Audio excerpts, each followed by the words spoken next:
Bueno, muy bien, buenas noches a todos. Estamos acá haciendo esta transmisión en vivo, eh, charlas con Fixi.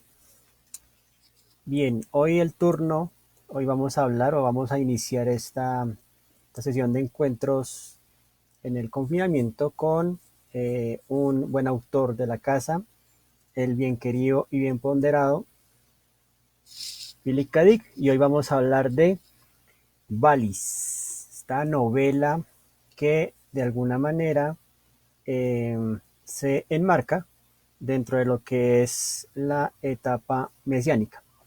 Esto en relación con la clasificación que nos da el autor Pablo Capana, en la que tiene tres periodos: el político, el metafísico y posteriormente el mesiánico. Esto por la relación que se establece con eh, esa búsqueda de entender y encontrar lo que él denomina su divinidad, lo que es Dios para él.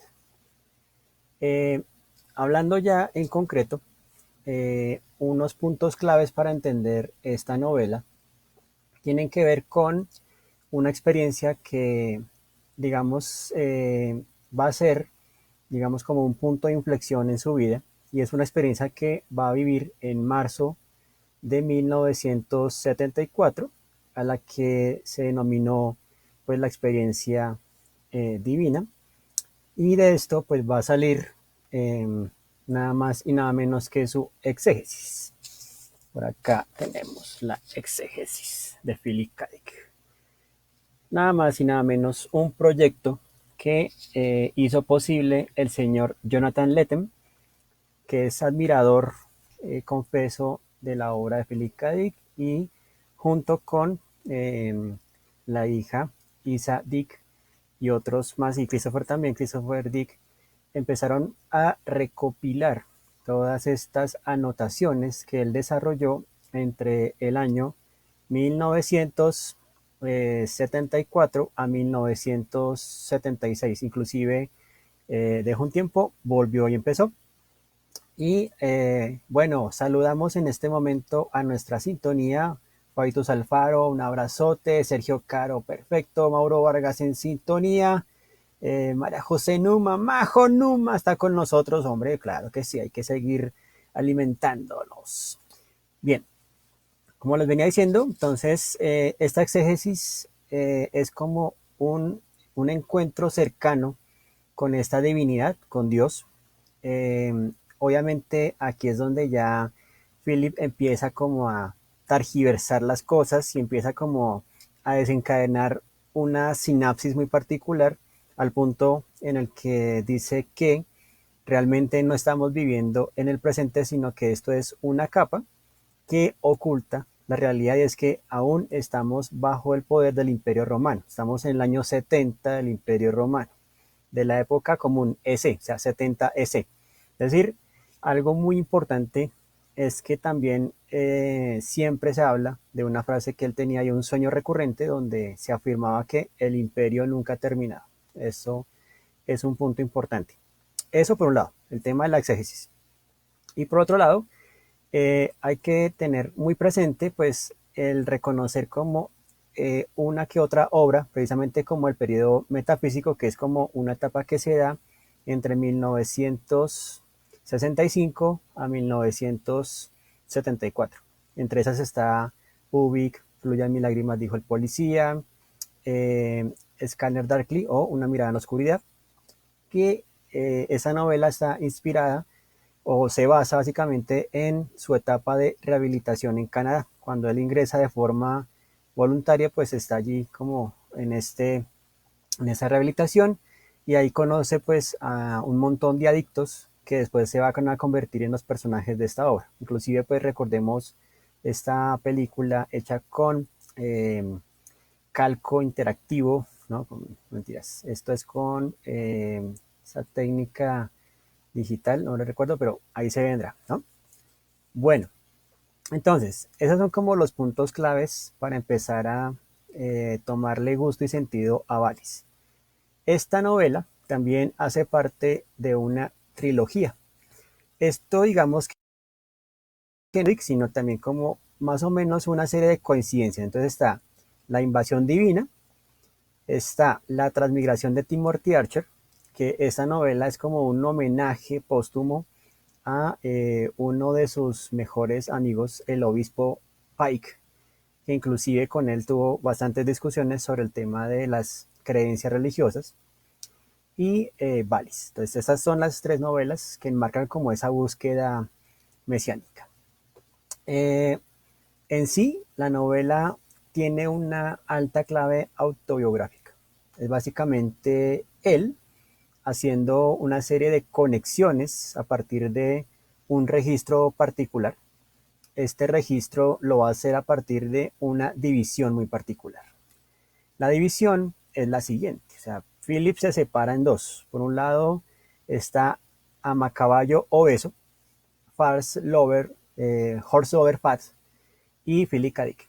Entonces, Horse Lover Fat es básicamente el adicto, el loco, el que ya, digamos, está a punto de, digamos, quitarse la vida. Y Philip K. Dick, que es un escritor exitoso, una persona muy con los pies en la tierra, una persona muy coherente. Entonces, pues, qué mejor que él para ser el testigo. Bueno, aquí nos habla también Gabriel Morales, muy buenas noches. Está también Luis Guillermo Ortega, hombre, saludos. Karen Perilla, saludos también. Daniel Mauricio, saludos, bro, aquí sintonizándonos. Rotoscopia, esa es la función, sí, señor. Eh, Carlos Rodríguez, indudablemente. Salvedic.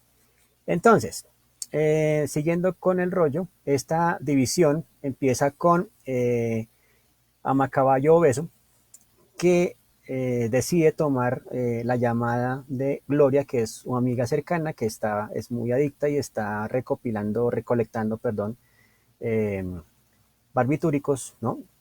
Analgésicos para producirse una sobredosis, y él siente la necesidad de ayudarla. Esto él lo denomina el caritas, ¿no? La empatía por el otro. Y él siente que es su obligación, él tiene que ayudar a otras personas, pero lo que él no calcula es que cuando hace o entabla este diálogo con Gloria, él también se comienza a infectar. Sobre la infección, ¿no? Es bien particular porque él dice que pues está como en su mundo normal, pero esta llamada hace que él se salga de su punto o de zona de confort y pues empiece como a estos delirios de locura.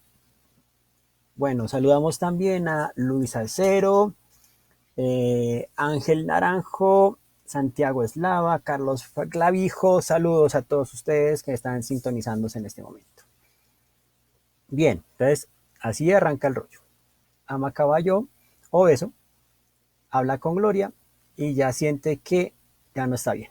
O sea, él ya se ha contaminado, está más allá de la cordura, o sea, ya no distingue la noción de realidad, y tras del hecho, su esposa Beth decide abandonarlo. Se va con su hijo, entonces eh, Horst Overpad, Amacaballo Beso, decide quitarse la vida, y de una forma particular. Primero, ingiere una alta dosis de medicamentos, se va al garaje, deja encendido el vehículo, el automotor, y se hace en la parte del exhausto para que los gases lo maten. O sea, el tipo quería sí o sí quitarse la vida. Bueno, saludos a Quahum Boom Tales. Santiago Eslava también está con nosotros, sintonizándonos en este momento. Bueno, entonces ahí básicamente empieza este asunto. Eh, Obviamente a Macaballo le cuenta a Philip K. Dick y él dice, bueno, listo, yo voy a hacer las veces de el que registra todo esto porque si no, pues no va a tener ni pies ni cabeza. Y resulta que dentro de este trance que empieza a vivir Philip K. Dick, pues empieza también a hablar en una lengua que ni él mismo entendía. O sea, él empieza a hablar como en un dialecto del cual no tenía conocimiento, y empieza también a escribir frases en este dialecto. Entonces, una persona cercana que conoce de lenguas dice, no, no, no, es que él está usando una palabra griega que es el Koine, ¿no? Básicamente es la lengua franca en la que se escribió un particular registro de los textos bíblicos, ¿no? Y el Koine, digamos que tiene una particularidad y tiene que ver también con la forma en que se escribe y la forma en que se enuncia. Entonces ahí tenemos Pacho, saludos también, Esteban Almeida, claro que sí, saludos, hombre, aquí estamos sintonizados. Volviendo al cuento, entonces está el tema de cómo se escribe y cómo se enuncia. Entonces, por ejemplo, en el Koine uno podría escribir God is nowhere, o sea, pero también se podría distinguir como God is now here, o sea, God está aquí ahora. Sobre esta frase es bien particular porque obviamente Amacaballo Beso empieza como una búsqueda, una especie de pesquisa policíaca para detectar en dónde se encuentra Dios. Poco esto me recuerda a la serie de Preacher, donde el reverendo Jesse Custer recibe a Génesis, que es el producto de Dios y el diablo, ¿no? Y él se lanza pues en la búsqueda de Dios, ¿no? Obviamente para pedirle cuentas. Esa es como la premisa inicial. Bien, entonces, teniendo en cuenta esto de la lengua Koine, ¿no? De estos delirios, pues Amacaballo Beso termina siendo recluido en una institución mental. Y básicamente le dicen, tú vas a estar hospedado en la sala norte y dependiendo de tu comportamiento, pues veremos si te dejamos permanentemente o puedes salir. Eso depende de ti. Y a este man le da pues los disparates, pues, ¿no? En fin. Entonces, ahí digamos que dentro de las primeras partes de la novela se evoca otro de los textos importantes que es el libro tibetano de los muertos, el Bardo Todol. Este texto básicamente es parte de estas escrituras de tradición gnóstica y que de alguna manera sirven como para empezar los rituales de desapego y pues brindarle digamos como una transferencia lo más tranquila posible a esa alma que ha dejado de existir en el plano material. Eso es el Bardo Todol. Y este libro es como la base argumental de la novela Ubik, que fue escrita en 1969 y en la que básicamente un técnico, Joe Chip, sufre un accidente en la luna junto con otros compañeros y termina como en un estado de semivida. Y en esa semivida, pues él siente que todo lo que está pasando es verídico, solo que las cosas empiezan a envejecerse de forma muy rápida. Hay una regresión temporal de las cosas bien particular y esto hace pues que ya empiece a cuestionar la naturaleza de la realidad. Bueno, entonces ahí tenemos eso y otra cosa es que en las novelas y en Valis, hay un recurso de acento tipográfico en particular y es cuando se utiliza bold o negrita en ciertas partes. Uy, bueno, aquí estamos. Entonces saludo, aprovecho para saludar entonces a María Fernanda Cortés, a Lice Torres, a Miguel Ángel López, a Santiago Cifuentes Triana, a John Jairo. Uy, no sé quién será ese Pokémon. Entonces, eh, estos acentos refieren también a lo que van a ser sus anotaciones, que viene como un apéndice al final que se titula nada más y nada menos que Tractate Cryptica Scripta.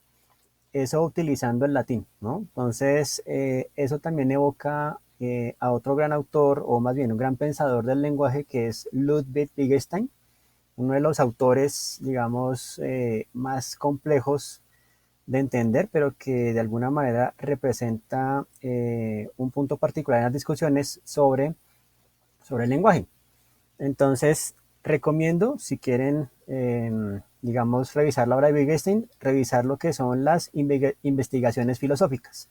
Ese texto, digamos, que es más cercano, tiene un lenguaje, digamos, como más cercano, porque el primero que él sacó se llamaba el Tractatus Lógico-Filosóficos, que en esta obra está compuesta por aforismos, es decir, frases cortas que enuncian o expresan el pensamiento de Wittgenstein.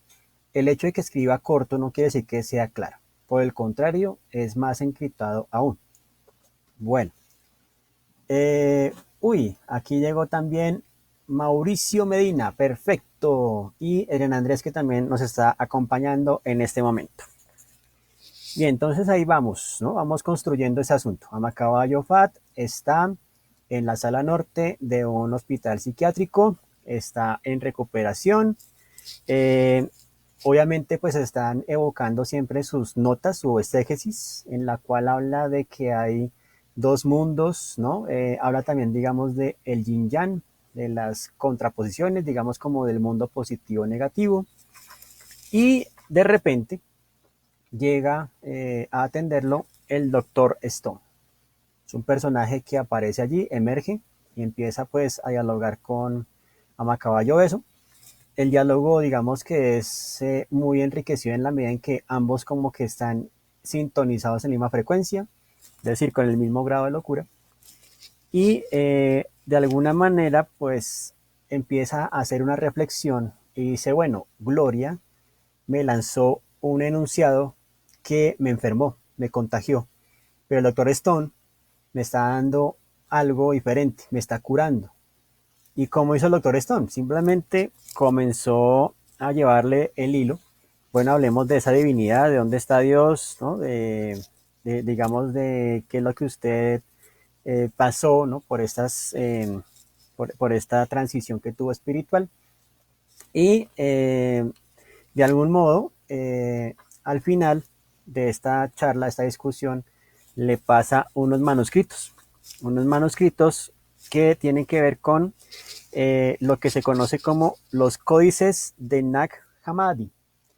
Estos códices básicamente son como unos evangelios apócrifos que no se conocieron sino hasta 1945. Eh, es bien interesante esto porque es como otra postura frente a las escrituras bíblicas. Indudablemente, Amacaballo eso tiene muchas discusiones con otro personaje que es Kevin.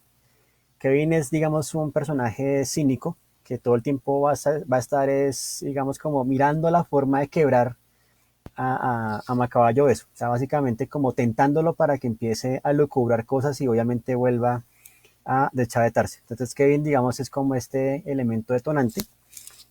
También está Cherry, que es como otra amiga cercana de Amacaballo Beso, que también está como en esas cuestiones de ir buscando, digamos, a la divinidad, ¿no?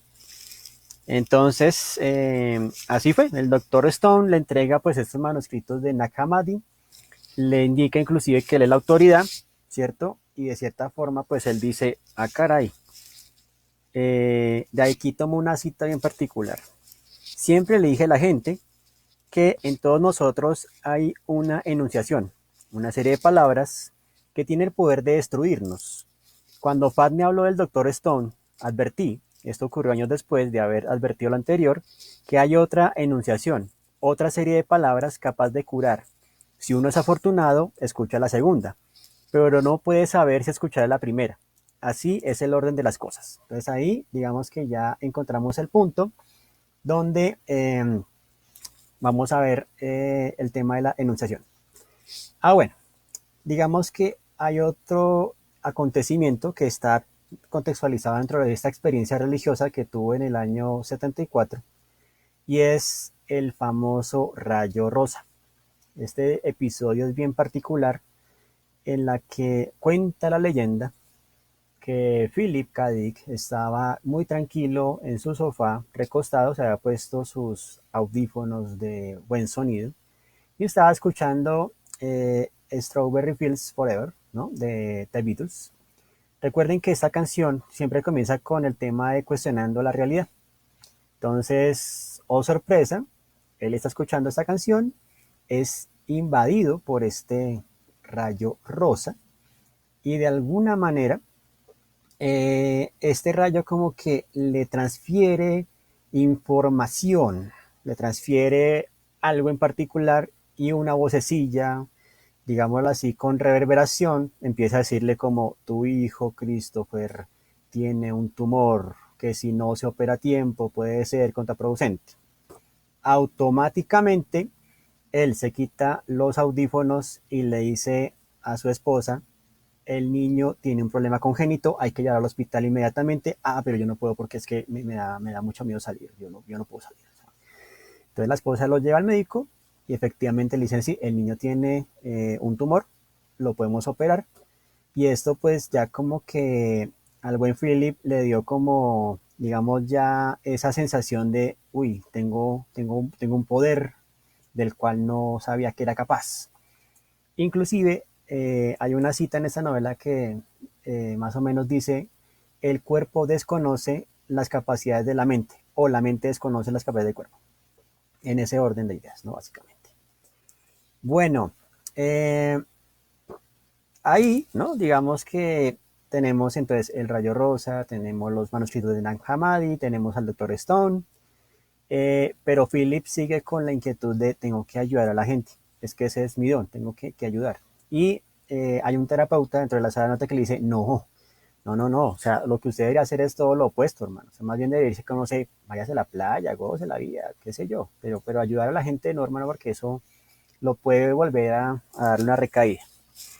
En fin, siguen, digamos, como en este registro y Amacaballo eso evoca también lo que es esta obra de Parsifal, ¿no? Digamos que hay una cosa bien interesante y es que a Philip K. Dick le encantaba mucho la música clásica, en especial las óperas, sobre todo Wagner y otros compositores. Inclusive el título de Frías mis lágrimas, dijo el policía, eso viene de un compositor que básicamente hizo una canción que se llama Flow My Tears. Es una canción como en laudes, una cosa bien particular como del periodo barroco. Entonces, bajo ese gusto, evoca Parsifal y dentro de esta obra pues hay muchos indicios del cuestionamiento de la realidad. Y ahí es donde empieza también el otro punto. Él empieza a decir, bueno, finalmente, ¿qué es Dios? O para qué Dios me ha llamado? O sea, ¿cuál es? Sí, señor. John Dowland es el compositor de esta obra Flow My Tears, del cual se inspira el nombre para Julián Miligramas, dijo el policía. Eh, Bobby Cruz Cruz. Eh, digamos que sobre eso, sobre el tema del rayo rosa, hay bastantes discusiones al respecto. O sea, hay como eh, muchas teorías, muchas hipótesis.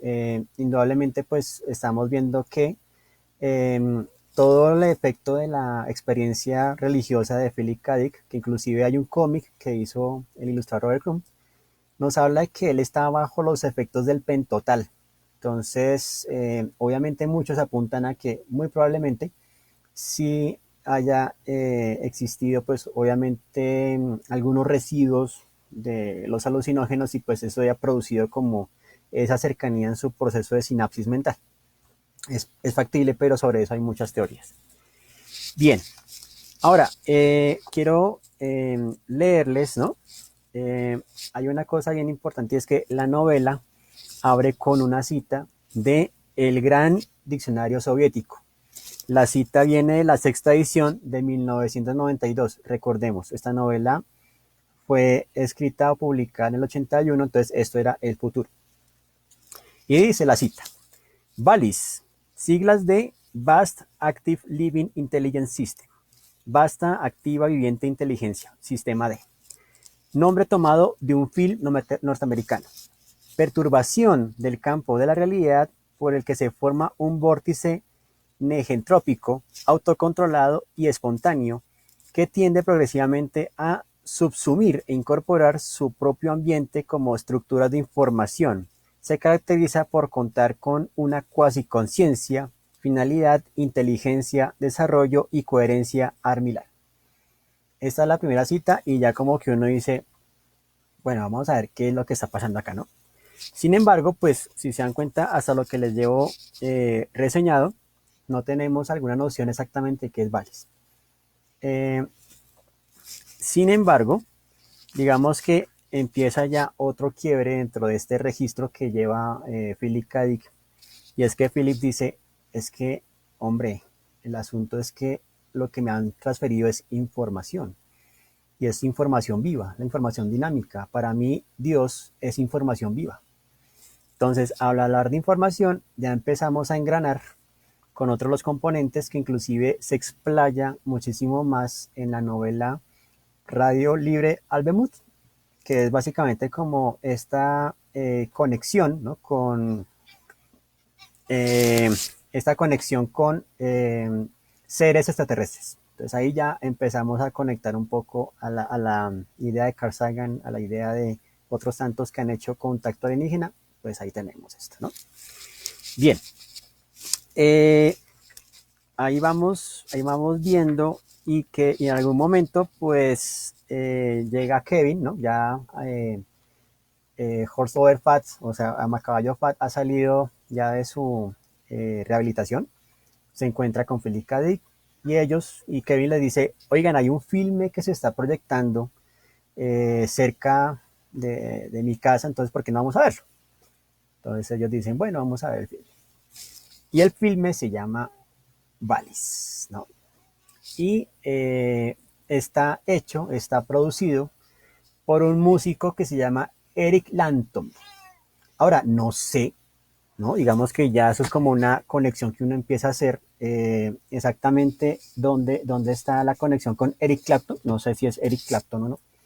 Bueno, aquí vamos a tener visitas alienígenas. A ver, bueno, Tsunami se ha conectado con nosotros. Tsunami hermosa. Espere que estamos transmitiendo en vivo. Más bien salude a todos. Espere. Diga hola. Bueno, ahí está Tsunami, que es también ferviente devota de las lecturas de Philip K. Dick. Tsunami, ¿qué nos quieres contar al respecto? Bueno, está un poquito atónita de tantos visitantes que nos llegan a nuestra sintonía. Bien, entonces van a ver este filme que es producido por Eric Lanton, su esposa, ¿no?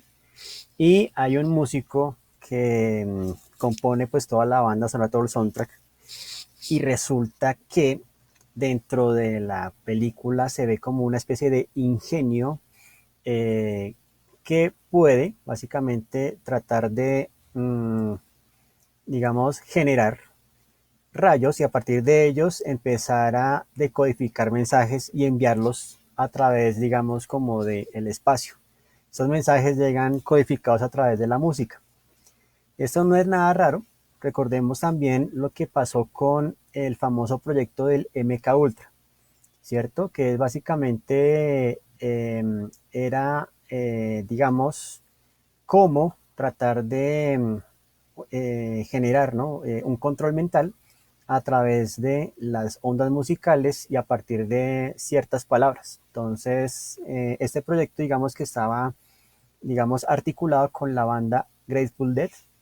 No sé hasta qué punto se logró el cometido, pero eso fue lo que pasó con el MK Ultra y esa parte me recordó mucho eso, como este ingenio de, digamos, como esta especie de máquina de rayo láser que podía básicamente decodificar la música y transmitirla, ¿no? Entonces ahí empieza como otra de las claves importantes, ¿no?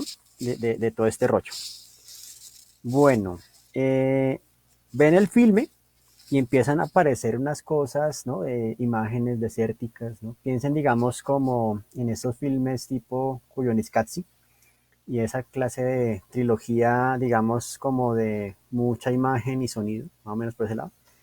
Luego aparece en escena un personaje, ¿no? Que pues de cierta forma como que recibe la transmisión, luego resulta que hay un presidente electo, que de cierta manera pues algo que le hace extraño a Macaballo es, oiga, qué raro que no estén hablando de Nixon, eso me parece importante.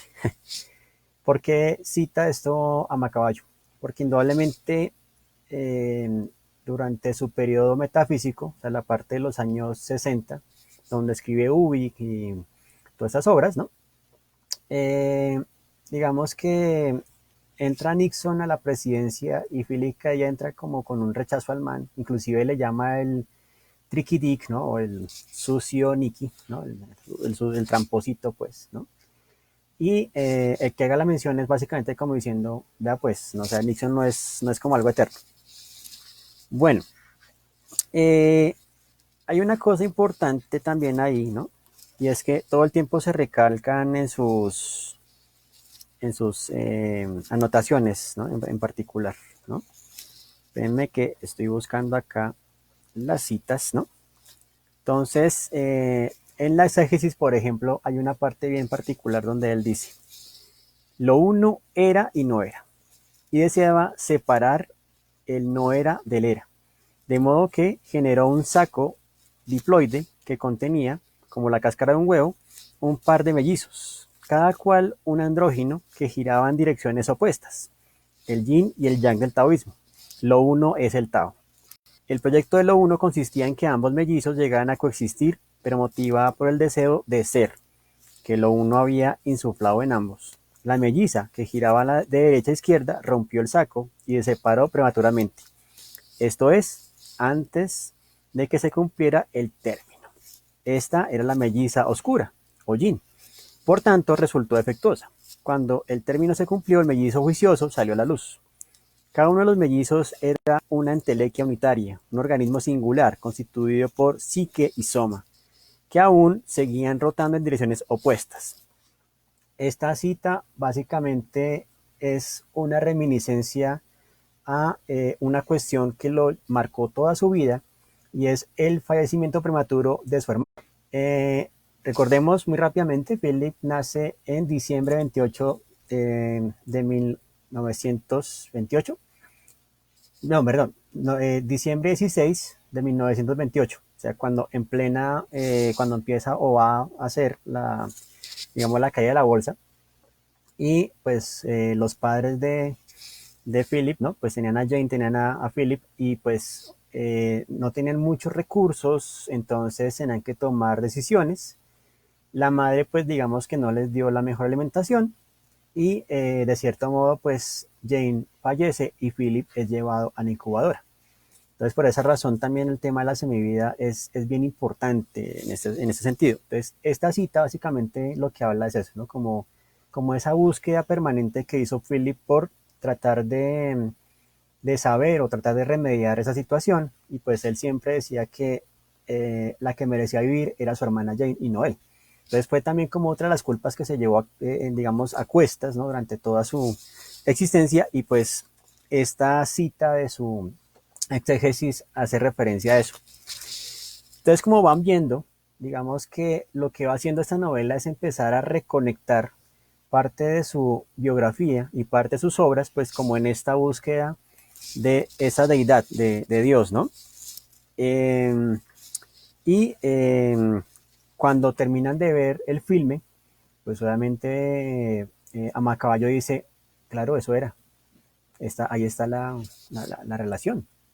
Sí, sí, es que Dios es información, o sea que Dios puede ser un satélite, puede ser, digamos, una entidad, puede ser, digamos, una entelequia que esté, digamos, más allá del orden terrestre.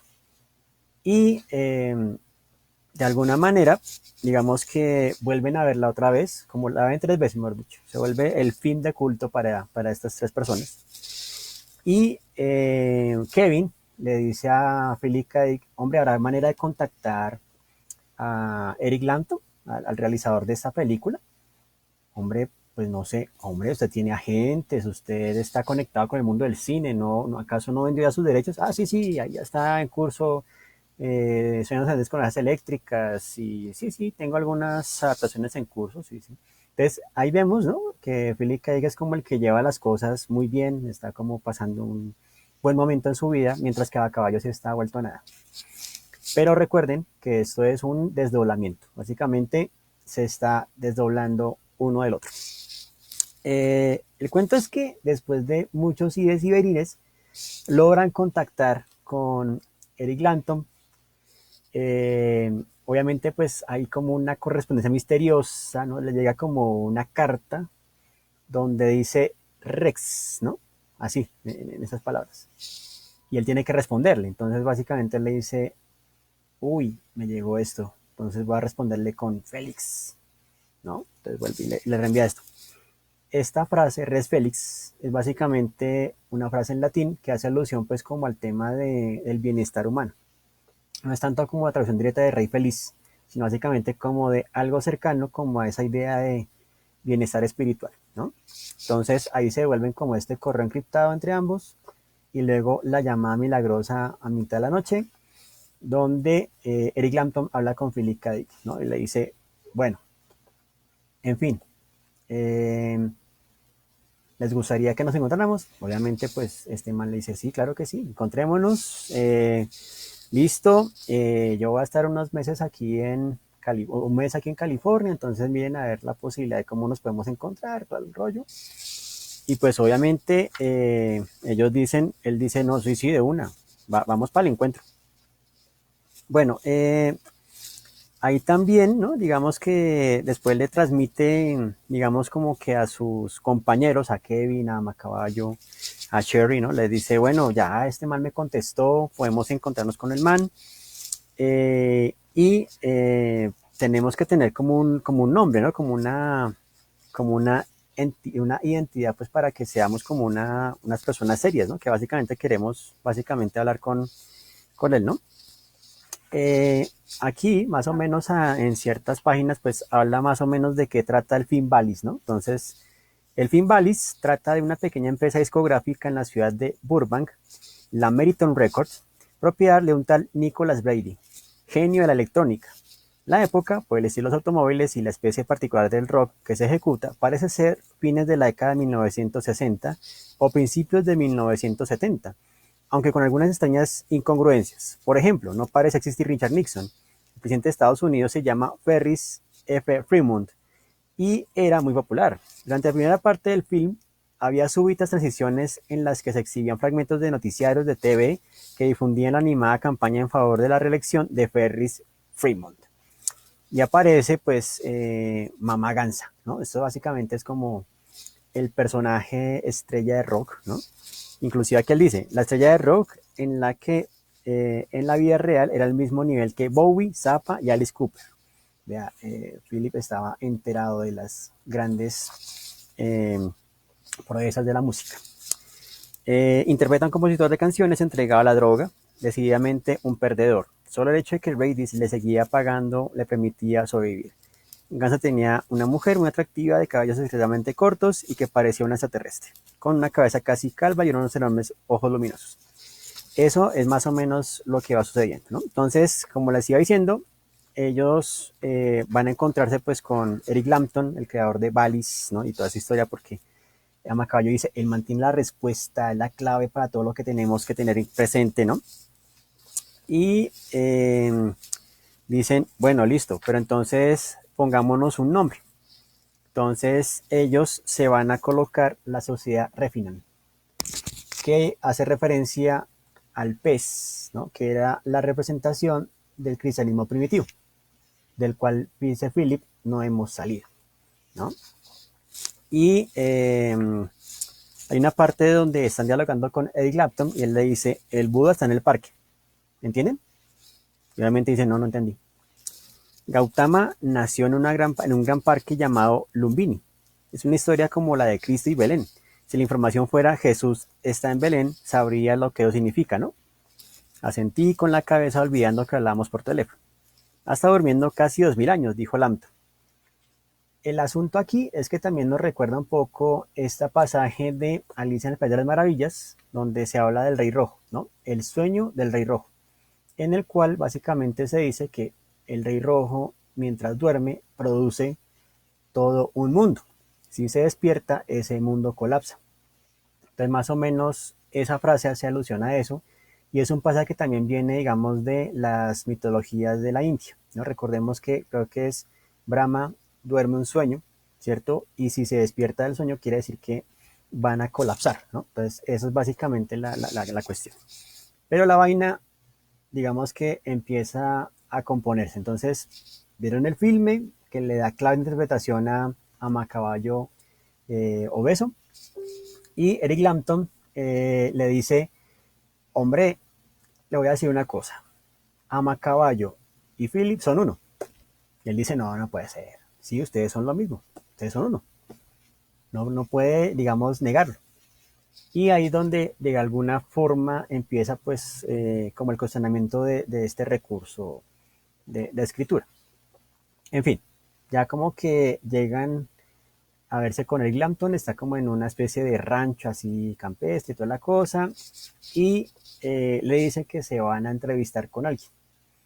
Ese alguien es la hija de Eric, ¿no? De Eric Clapton, que se llama nada más y nada menos que, permítame un segundito, esta hija se llama Sofía, ¿no? Eh, Sofía, si se dan cuenta, pues el nombre en clave pues es, ¿no? El conocimiento, ¿no? Recuerden que la filosofía es amor al conocimiento, entonces Sofía, el conocimiento, es una niña. Sin embargo, su proceso de pensamiento es demasiado maduro para su edad. Y de alguna manera, pues, a caballo de eso, ¿no? Este desdoblamiento de Philip K. Dick empieza a hablar con esa niña y de cierta forma empieza un diálogo muy simpático, porque la niña le responde unas cosas, pero otras no. O sea, le responde siempre con soy lo que soy y seré lo que seré. Entonces, esas partes donde Sofía le responde es básicamente como cerrando el trato de yo solo le voy a dar cierta información que es útil para usted, pero con el resto no me voy a meter.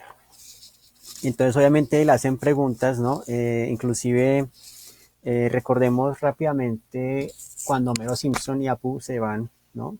Al Himalaya, pues, a visitar al dueño del Mini Super, le hacen unas tres preguntas, ¿no? Entonces, más o menos, a Macaballo eso está como en esa dinámica, ¿no? Como haciéndole en algunos casos algunas preguntas como las siguientes. Entonces, no podemos entenderte, le dije. Eso lo entendiste, me dijo ella. David dijo, eres eterna, ¿no? Sí, contestó Sofía. ¿Y lo sabes todo? Preguntó David. Sí. Le pregunté, ¿fuiste Siddhartha? Sí. ¿Eres el asesino y el asesinado? No. ¿El asesino? Insistí. No. ¿El asesino? Entonces, soy el herido y el asesinado, dijo Sofía. Pero no, no soy el asesino, soy el curador y el curado. Bueno, este diálogo, digamos que también reconecta una de las primeras ideas que surgen en las primeras páginas, y es que de cierta forma tenemos una idea errada, y es que a veces creemos que el Dios que nos presentan es el Dios creador, y resulta que no, es básicamente un creador ciego, básicamente está ciego por ese reconocimiento, como por ese ego que le dan a esta figura, y digamos que tiene que haber otra figura que sí es realmente el creador. Entonces, eso hace mucha referencia a este diálogo, ¿no? Eh, Ahora, digamos que, pues para su momento, ¿no? Hay otra cosa también muy importante, y es eh, un episodio en la vida de Philip K. Dick, que es como esta primera conferencia internacional que él acepta, no mentiras, como la segunda, y él es llevado a Metz, ¿no? A una convención de ciencia ficción en Francia. En esta convención, que fue en 1977, él tiene un documento, un paper que va leyendo pausadamente en esa conferencia, y en el cual asegura que estamos viviendo en una simulación. O sea, él es como el primero que empieza como a tocar, digamos, por los bordes el tema del ciberespacio, que después ya nos brindará William Gibson. Y también habla pues del tema de que él, mucha gente recuerda el pasado, pero él recuerda muchas vidas presentes, ¿no? O sea, él recuerda, digamos, como sucesivas vidas presentes que él ha tenido. Y esto pues haciendo alusión nuevamente a esa experiencia eh, filosófica. Y en esa conferencia pues él también empieza a hablar como de las IA o inteligencia artificial en un momento en el que todavía estaban como en creación o en gestación todo este tipo de teorías, ¿no? Inclusive recordemos que por ahí François Lothair ya estaba con la condición postmoderna, donde la información iba a ser la moneda de cambio, y que eso va a dar obviamente pie a lo que va a ser el cyberpunk. En fin, entonces, a grosso modo, fíjense que la novela eh, nos propone básicamente pues como estos ítems de discusión, ¿no? Entonces, primero el tema de las enunciaciones, ¿no? Digamos el uso de las palabras, cómo ves las palabras pueden ser destructivas o curadoras o sanadoras. También nos habla, por ejemplo, de la deidad a la que nosotros hemos dado vida o forma, y la que realmente es. También digamos que pone en manifiesto pues como este contacto con eh, las, los extraterrestres, ¿no? La comunicación extraterrestre con estos seres de tres ojos, ¿no? Que son básicamente provenientes, ya les digo, del planeta Lipidon, ¿no? Estos seres son los que han desarrollado básicamente pues como esta tecnología que hace factible y posibilita, digamos, la transferencia de estos mensajes. Obviamente también pone de manifiesto pues que estos mensajes no le llegan a cualquier persona. Esto los pone de manifiesto, digamos, o solamente los pueden distinguir aquellos que están preparados para recibir. Entonces, de alguna manera se siente privilegiado el asunto. En fin, eso es, digamos, como a grandes rasgos, un poco la manera de abordar este relato, esta novela, ¿no? Que vuelvo y le repito, es una novela en clave autobiográfica, es una manera de conectar lo que él ya venía trabajando en su exégesis, que inclusive, según cuentan, eran más de 8.000 páginas. Jonathan Lethem y un equipo de colaboradores, ¿no? Entre esos estudiantes que se ofrecieron a la tarea, empezaron a recuperar todo este archivo, datearlo, ¿no? Digamos, darle forma, transcribirlo, organizarlo y convertirlo pues en la exégesis. Actualmente digamos que solo se han publicado 900 páginas, ¿no? O sea, imagínense, eran 8.000, solo se han publicado 900 y pues hizo como una selección muy cuidadosa. En la exégesis básicamente Philip pone no solamente la condición de la búsqueda de la divinidad, sino también las conclusiones o digamos como esos descubrimientos filosóficos que él había tenido durante su vida. Recordemos también muy rápidamente otro evento y es cuando él era eh, trabajaba en una tienda de discos, ¿no? Y habla con su jefe, le dice, ¿y si realmente no estamos escuchando la reproducción musical, sino que estamos escuchando una recreación particular, ¿no? Que funciona como a manera de reproducción? El jefe le dice, hermano, siga barriendo y no se ponga a preguntar esas bobadas. Pero bueno, son cosas que han sucedido, ¿no?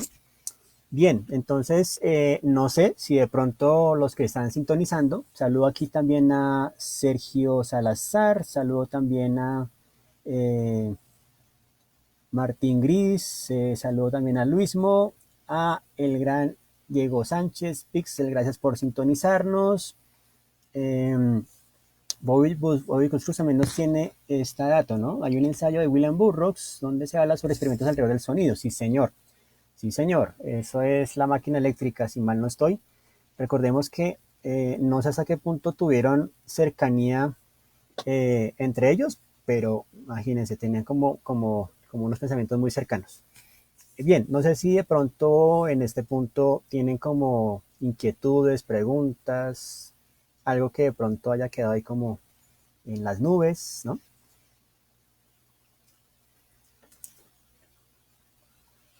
O también pues opinen, ¿no? ¿Qué les pareció el asunto?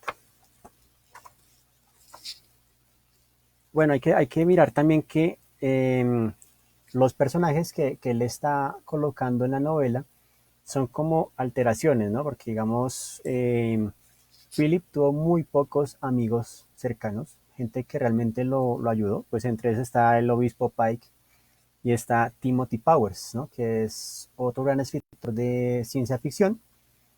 Eh, y de cierta manera, pues en estas últimas etapas, él estuvo como muy al pendiente de esto, ¿no? Bueno, sí, Mauro, la exégesis. La exégesis es un documento digerible. Realmente, digamos que hay que tener presente como las referencias de Philip a nivel filosófico. Primero, él, digamos que es un devoto creyente de las teorías de Carl Jung. Entonces, sí es bueno como de pronto tener una basecita de Jung, ¿no? En particular, sobre todo con el tema de los arquetipos, ¿no? Recordemos, ¿no? Que el tema de los arquetipos es como todo aquello que está subsumido o dormido en mi inconsciente y que de alguna manera, según la forma en que yo los active, ¿no? Ellos pueden crear, ¿no? Básicamente como eh, estas formas básicamente de alterar la percepción. Entonces, eso es un poquito como el tema de la obra de Jung, ¿no? Entonces, indudablemente habla pues de estos gemelos, ¿no? De esas tensiones entre el ánima, ¿no? El animus, el ánima, ¿sí? Que son básicamente como esas dos naturalezas opuestas que conviven en nosotros mismos, ¿no? Entonces, digamos, la oscuridad y la luz. Indudablemente eso hace parte como de este primer ciclo de la novela, donde él habla, pues, hombre, la idea es que la luz, ¿no? Tiene que salir, digamos, digamos, ¿no? Darle paso a la luz y vencer la oscuridad, ¿no? O viceversa, de que la oscuridad vence a la luz, ¿no? Entonces, obviamente, es como uno de esos principios importantes. Otra cosa también de Jung, ¿no? Tiene que ver pues como con todas estas creencias metafísicas, inclusive recordemos el hilo rojo donde él habla pues del bardo todol, ¿no? De todo el tema de la trascendencia del alma y la percepción de la realidad. Eh, no, para Esteban Almeida, la idea es que al comienzo Philip era un escritor más bien como de un carácter político. O sea, él quería más o menos como reflexionar sobre la dura condición política de los 50, que es la era del marcatismo y la persecución a las personas que pensaban diferente al sistema político estadounidense. Luego, pues ya viene la etapa metafísica, donde es como obras influenciadas pues por sus consumos de alucinógenos, etcétera. Y luego ya va a ser pues la etapa mesiánica, que es precisamente como esa búsqueda de identificar qué o quién es Dios, ¿no? Para él, esto obviamente en sus palabras, y eso es lo que me parece más auténtico, ¿no? Digamos que Philip utilizó la escritura para tratar de comprender su forma de pensar, su pensamiento, inclusive eso también le sirvió mucho para aterrizar realmente su condición psicológica, ¿no? Recordemos que él tenía una colección de enfermedades psicológicas, inclusive sabía cómo resolver los tests para saber si era frénico o obsesivo compulsivo, etc., ¿no? O sea, el man era brillante.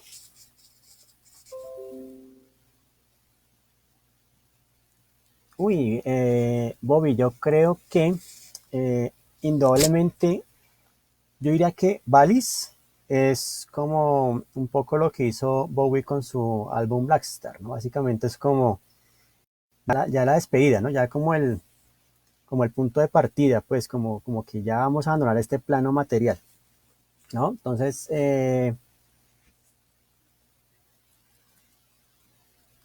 y de cierta manera, yo creo que podríamos decir que es por ese lado como esa relación particular, ¿no? Bueno, permítanme acá un segundito.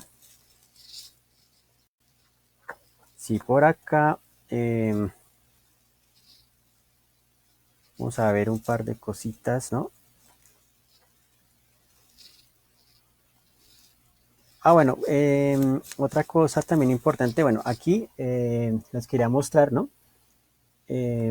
Básicamente esta otra bellecita, ¿no? La editorial Norma sacó el año pasado una biografía en cómic hecha por los autores Lauren Cuisy y Mauro Marchesi, ¿no?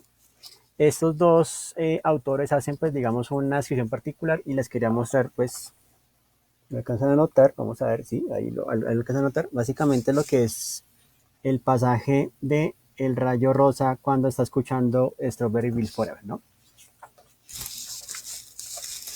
Bueno, eh, en fin, eso es, digamos, como a grandes rasgos, un poco lo que les quería compartir sobre esta novela Valis. Aprovechando pues el confinamiento, me di nuevamente como a repasarla y leerla con agrado para poderles exponer estos puntos, ¿no? Sí, Esteban, los escritos se fueron convirtiendo en su forma de dialogar, básicamente en su forma de empezarse a reconocer, ¿no? Y creo que eso es, digamos, como el legado más importante que nos deja la obra fílica, ¿no? Que es básicamente un tratado filosófico con tintes de ciencia ficción, en los cuales pues digamos que la ficción no es como tan dura, sino más bien con un carácter más bien sociológico. Ah, bueno, hay otro punto importante, y es que Philip Amacaballo habla de que cuando él descubre que estamos en el año 70 de la era común, en la época romana, también está la prisión negra.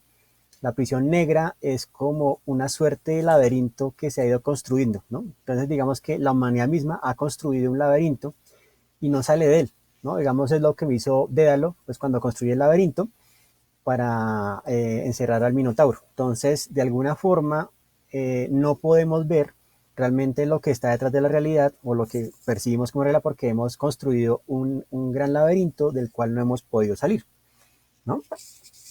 Eh,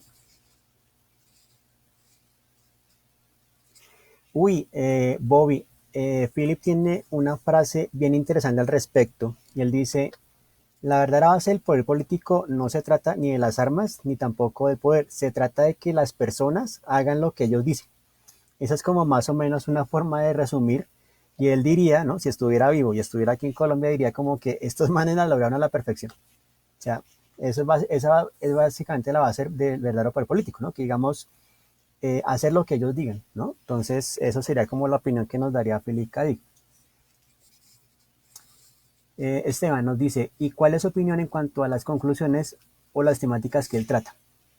Bueno, en mi opinión, yo lo que creo es que Philip ha tratado de generar como un puente entre la tradición filosófica, en especial alemana, y digamos como el mundo popular, ¿no? Básicamente, pues recordemos que la ciencia ficción es una literatura de masas, ¿no? Entonces, digamos que él está tratando de elucubrar cuestiones duramente filosóficas al alcance de las personas del común, ¿no? Obviamente, pues los que se han acercado a la obra de Philip K. Dick, ¿no? Entonces, ahí tenemos también ese otro punto que les quería dejar, ¿no? El tema de la prisión negra, los laberintos que hemos construido para no percibir la realidad tal cual como es. Y pues que básicamente los mensajes que a veces escuchan estos elegidos o iluminados es básicamente información que ha llegado a través de este satélite construido por esta raza alienígena, ¿no? Sí, sí, señor. Aquí Nelson Vera, hombre, saludo. Qué bueno que estés conectado. Tú que también eres experto, me recuerdas mucho a este personaje que está allí en la película Valis haciendo el sonido. Ya te digo el nombre del personaje porque me parece bien simpático. El personaje se llama, permítame un segundito. El personaje se llama Brent Mini, ¿no? Brent Mini, compositor de música sincrónica, ¿no? Entonces, es un gran homenaje y pues cuando estaba leyendo me acordé muchísimo de Nelson, que también es un experto en código musical, ¿no? Philip es profeta, sí, inclusive uno de sus motes, ¿no? Es básicamente el profeta de los ácidos, ¿no? Él tenía varios nicknames o apodos y ese era uno de ellos, ¿no? Eh, en la clave del autor, ¿cómo se realiza la resistencia? Nos dice Bobby Cruz Cruz. Bueno, el asunto es, ¿no? Que realmente, pues Philip nunca logró generar básicamente resistencia, sino básicamente volverse como mimético, tratar de ocultarse, ¿no? Porque digamos, él sentía pues que siempre estaba el poder ahí, ¿no? Respirándole en el cuello, ¿no? Inclusive desde los primeros años, en el 1955, cuando empiezan a ir con frecuencia un par de agentes a la casa, porque su esposa, su primera esposa, Leo Apostolides, ella, digamos como que le gustaba mucho los mitines, pues digamos como de izquierda, y lo empiezan a investigar por eso. Entonces él desde siempre ha sentido como que el FBI y la CIA le están respirando en la nuca. Entonces él lo que hacía era como mirar la forma de ocultarme para que no me pille. Entonces yo creo que la forma de resistencia que aplica Philip K. Dick es como el ocultamiento y sobre el ocultamiento empezar a mirar pues cómo desde adentro se podrá hacer algo, ¿no?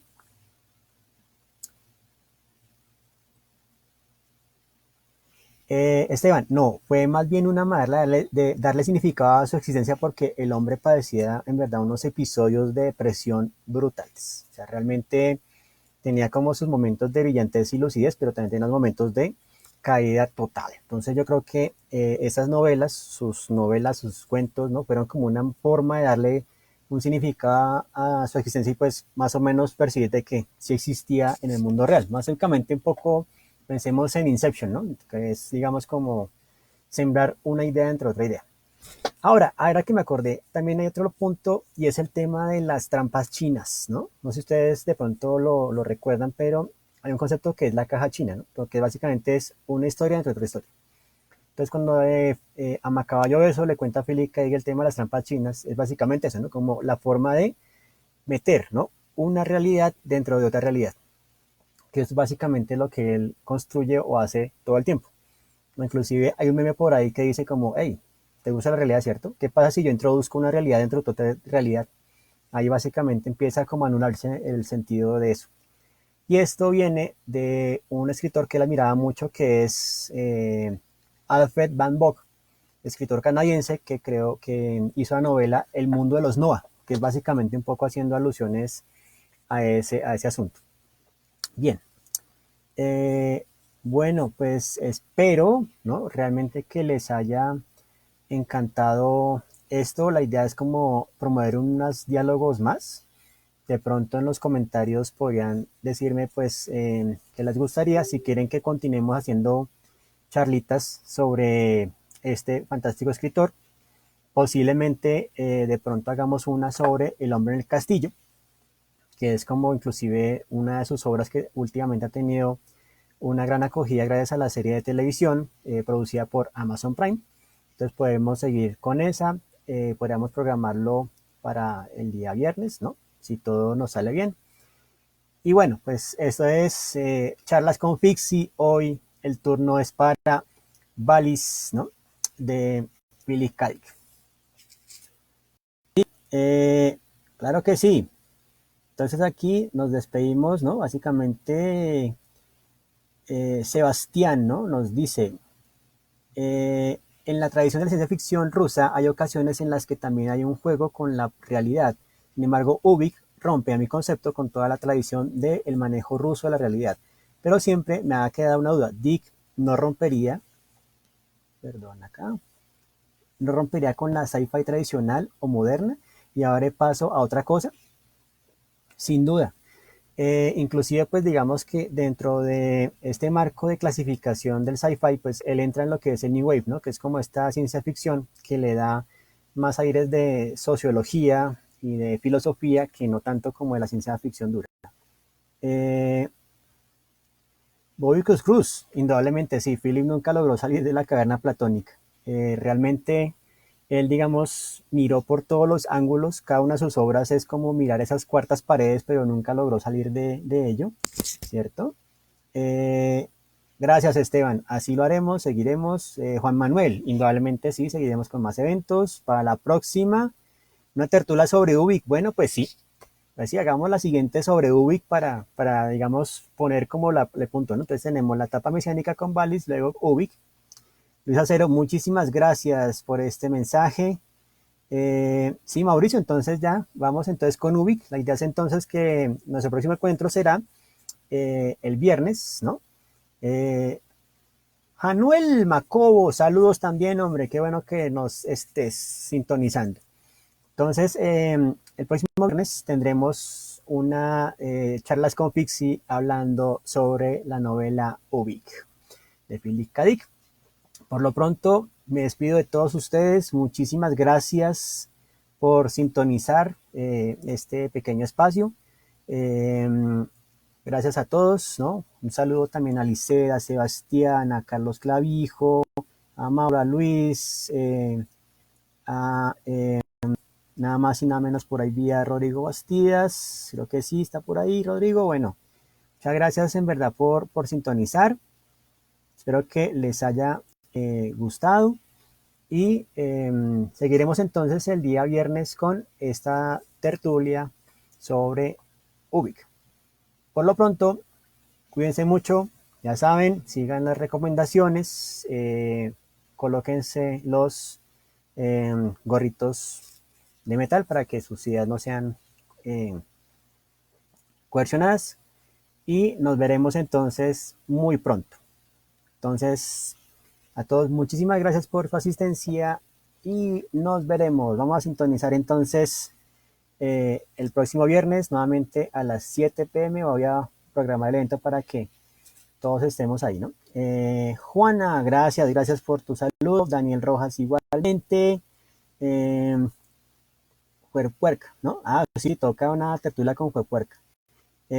Vamos entonces el viernes a las 7 de la noche. A esa hora vamos a empezar entonces nuestra tertulia sobre Ubik. Vamos a prepararnos, ¿no? Sí, saque la luña, ¿no? Eh, bueno, Lisette, espero que te haya animado a leer Valis, ¿no? Entonces nos veremos entonces el próximo viernes a las 7. Por lo pronto, cuídense mucho. Gracias por la sintonía, queridos y queridas ficcionautas.